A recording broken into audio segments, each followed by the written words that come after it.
Ipagpapasalamat ko sa inyong lahat, sa tulong ninyo, sa kampanya ninyo, sa suporta ninyo para sa akin at sa susunod na halalan sa 2022. Mabuhay po ang Pilipinas!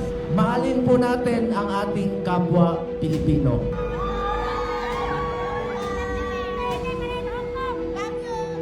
Sino nagmamahal sa mga Duterte? Sigaw nyo ba yan?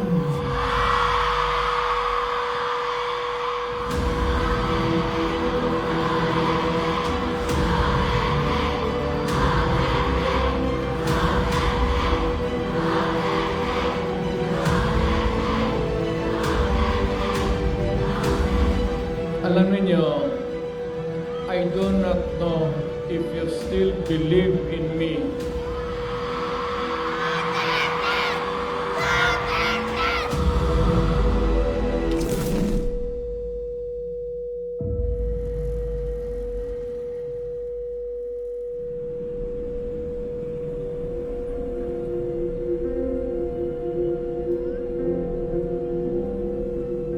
Tayong lahat ay nagpapasalamat sa Hong Kong government and sa Hong Kong police sa kanilang tulong sa atin para mabuo ang ating pasasalamat ngayong araw na ito.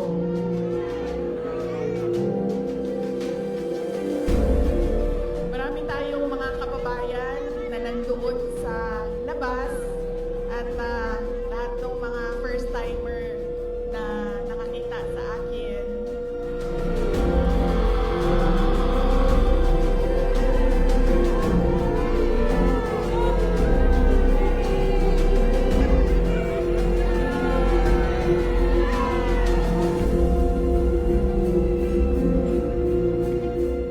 Ang ganda ng weather ninyo dito sa Hong Kong, no? Nakakaganda siya ng kutis.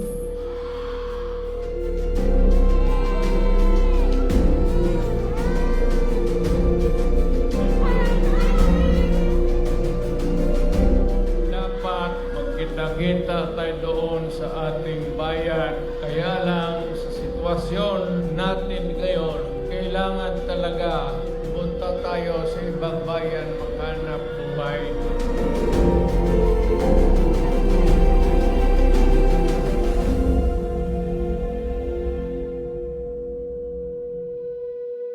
Umalis ako sa Pilipinas gawa ng sobrang hirap kasi yung trabaho, hindi talaga sapat yung kita. May trabaho ko doon pero tapos talaga, kulang na kulang talaga tapos. Kaya yun, nag-decide ako mag-abroad. Pag nandito, talagang solve talaga yung makapagpaaral ka ng maayos sa mga anak mo. Kasi hirap ang trabaho sa atin, napagbigyan man ng chance na makapunta dito na para makapag-ipon din na Ang sunod na kailangan natin pagpasalamatan kailangan ko pagpasalamatan ay kayong lahat, mga kababayan. OFW. Yan ang pinakamasarap. Magigilig ako. OFW. Mabuhay kayong lahat. Simula nung si Tatay Digong naging Pangulo, tumahimik yung mga Pilipino. Nagkaroon ako ng peace of mind na yung anak ko, kumbaga imbis na delikado sa daan.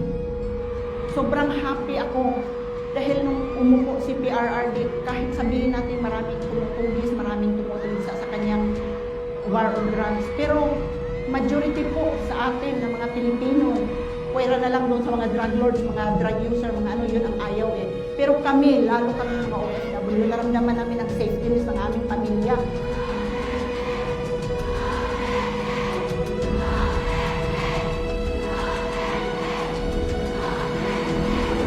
Alam nyo, si PRD, hindi siya tulad ng tatay ninyo na malambing, mapagmahal.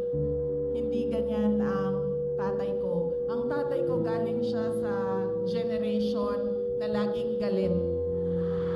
You are a president, tapos 4 million mga tao Bangag.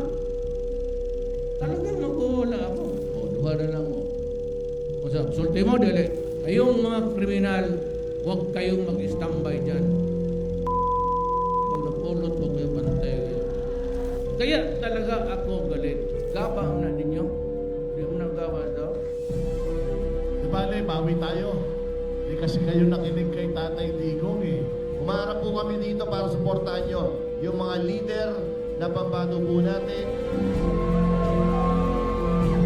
Ang aking mensahe para sa inyong lahat ngayong araw na ito at mensahe ng pagbabago kung paano tayo pumili ng ating mga senador. Bakit po kaya yung mga nagsasabi ng totoo ng mga vlogger kinukulong? Bakit po kaya si PRRD na sinabi niya ang katotohanan tungkol sa totoong katayuan ng Pilipinas nakukulong? Kayong mga sundalo, kilala man ninyo ako. Anong kasalanan ko?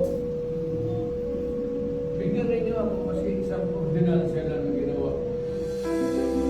Huwag ninyong ipagpapalit ang kinabukasan ng ating bansa. Huwag ninyong ipagpapalit ang dangal ng Pilipino. Ang korupsyon po ay para na pong kanser ng ating sosyudad. Subalit hindi po ako magsasawang ipaalala sa inyo. Ating protektahan at ipagtanggol si Vice President Inday Sara Duterte. Walang magdadakaw na Duterte! Maraming salamat po sa inyo lahat, mga OFWs. Yung iboboto nyo kay Dr. Willie Ong, pwede nyo namang ibibigay na lang sa akin. And of course, vote straight sa PDP Laban, of course.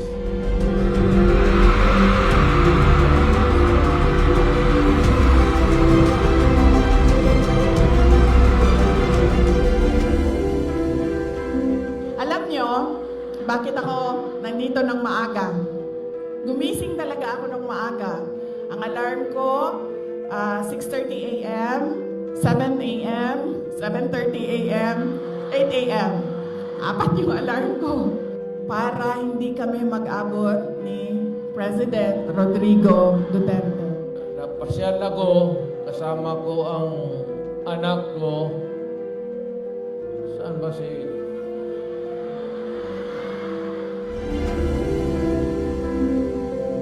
Si PRRD naman, bakit siya yung gusto kong presidente? Bakit siya pa rin sa akin ang pinakamagaling, simula ang pinanganak ko, pinakamagaling na presidente? 'Di ba? Dahil I hate drugs. Ayoko ng addict, ayoko ng sugarol. And siya lang ang nag-iisang presidente na lumaban against sa droga. Tama? Because shabu is a commodity for the poor. Ang mga mayaman, cocaine. Once you feed my daughter and my son with drugs and you go crazy, you are destroying the next generation. Dala ko ang pagmamahal at pasasalamat ng bawat Pilipino na inyong pinalalayan ng sakripisyo. Mabuhay ang Pilipino! Mabuhay si Tatay Digong! Milyong-milyong OFWs ang hindi kahit kailan babalimbing sa ating pinakamamahal na Pangulo, Rodrigo Duterte. Totoo, inaamin ako na bumili ako ng suka. Siniguro kong suka ang aking binili, hindi druga.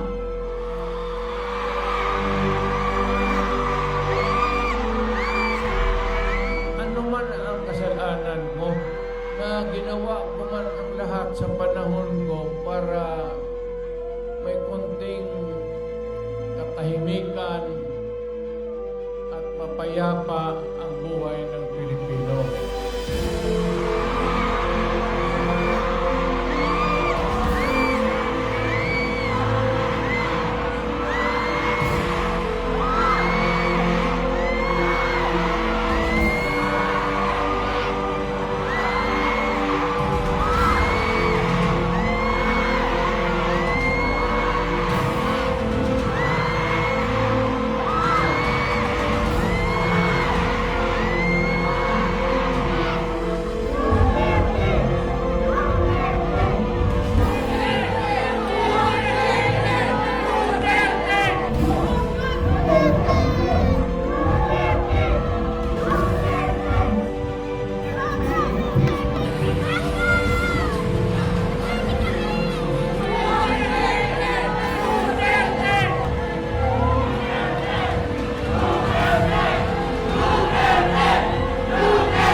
po natin ang ating Tatay Digong, ang nag-iisa nating Tatay Digong.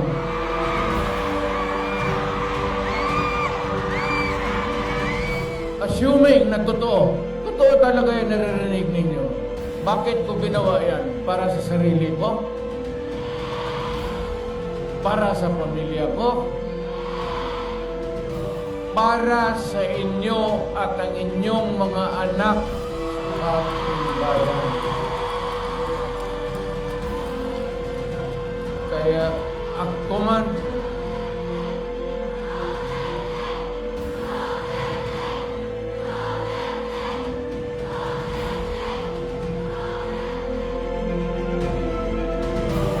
ang hingiin ko na lang sa inyo, kung ganito man talaga ang swerte ko sa buhay, okay lang, tatanggapin ko yan.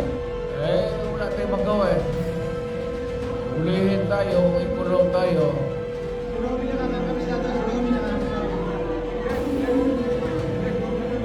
Sabihin ko na sa inyo at sa lahat, ako na po'y handang mamatay. Tapos na po ako. Kulungin man ninyo ako kung ano, gawain ko. Everything, lahat gawain ko para